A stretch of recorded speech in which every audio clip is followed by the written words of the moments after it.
बहुत जल्दी प्यारे गिरधर लाल जी 84 कोस यात्रा पर जाने वाले हैं। 84 कोस यात्रा क्यों होती है? नंद बाबा यशोदा मैया के जब तक लाला नाए भयो तो यशोदा मैया नंद बाबा ने सबरे देवतान को जाकर के प्रणाम करी। जगन्नाथ जी को प्रणाम कियो, बद्रीनाथ जी को प्रणाम कियो, गंगोत्री, यमुनोत्री, केदारनाथ, सब जगह प्रणाम कियो। जो जो देवता उनको बताते गए सब जगह जाके प्रणाम करते। प्रणाम करके कहां मांगते?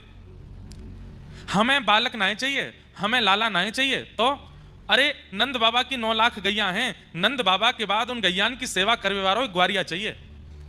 नंद बाबा के यहाँ इतने संत इतने भक्त आते रहे, नंद बाबा सब संतन की सेवा करें, इनके बाद संतन की सेवा करने वालों एक सेवक चाहिए। सोचिए, पुत्र की कामना कर तो रहे पर पुत्र कैसा चाहिए? गौ सेवक, संत सेवक, भक्त सेवक। सब तीर्थों में जाकर के प्रणाम किया और कहा कि एक लाला है गयो तो हम वचन दे रहे हैं लाला के संग फिर से तीर्थ में आवेंगे। लोग बाग तीर्थों में जाके ऐसी बोल देते हैं ना मनोकामना, ऐसी नंद बाबा यशोदा मैया ने सब तीर्थन में मनोकामना करी कि एक लाला है जाए, गैयान को सेवक, संतन को सेवक, तो वह लाला के संग हम तीर्थ करवे आवेंगे। ठाकुर जी को जन्म भयो। जैसे ही ठाकुर जी चलवे फिरवे बोलवे लायक भय, यशोदा मैया और नंद बाबा ने आपस में चर्चा करी, अब लाला चलन लगो, अब लाला बोलन लगो, अब हमें तीर्थ जानो चाहिए, चलो व्यवस्था बनाओ। अब महाराज बैलगाड़ी की तैयारी कर रहे हैं, सामान सट्टे सब रखते जा रहे हैं। सब ब्रजवासी भी एक है लिए, 100 200 400 ब्रजवासी भी संग है लिए। लेकिन नंद बाबा और यशोदा मैया की वृद्ध अवस्था देख करके ठाकुर जी के मन में आई, बाबा इतने वृद्ध है गए, यशोदा मैया इतनी वृद्ध है गई और मैं नए के ही बड़ो भयो हूं। अब ब्रजते बाहर ये तीर्थ करवावे मुकु ले जाएंगे, सालन लग जाएंगे इनको, और जो प्रेम ब्रज में मुकु विस्तारित करना वो है ना पावे को, कहा करूं। नंद बाबा यशोदा मैया बड़े वृद्ध है गए। सबरे तीर्थन को ठाकुर जी ने यमुना तट पे बुलायो। ठाकुर जी तो भगवान है, सबरे तीर्थ आकर के खड़े है गए यमुना तट पे। आज्ञा करें भगवान, कहा करना है?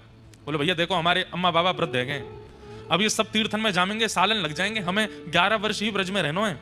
आप सब 84 कोस में फैल जाओ, हमें ज्यादा दूर नहीं जाना पड़े, 84 कोस में ही सबरे तीर्थन के दर्शन, सबरे धामन के दर्शन हमको यहीं है जाए, हमें और कहीं नहीं जाना पड़े।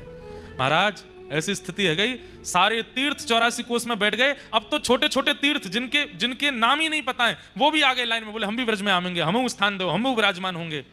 और उस भाव से भारतवर्ष के सारे तीर्थ 84 कोस में विराजमान हो गए।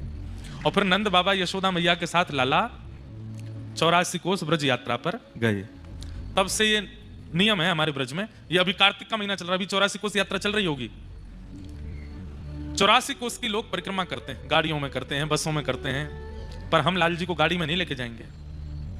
हमारे लाल जी वैसे करनी तो हमको 2 साल पहले थी, लेकिन इतने व्यस्त होते चले गए, कर ही नहीं पाए। अब लाला की जनवरी में बहू आ जाएंगी और लाल जी हमारे राधा गिरधर लाल हो जाएंगे, फिर 84 कोस यात्रा पर जाएंगे।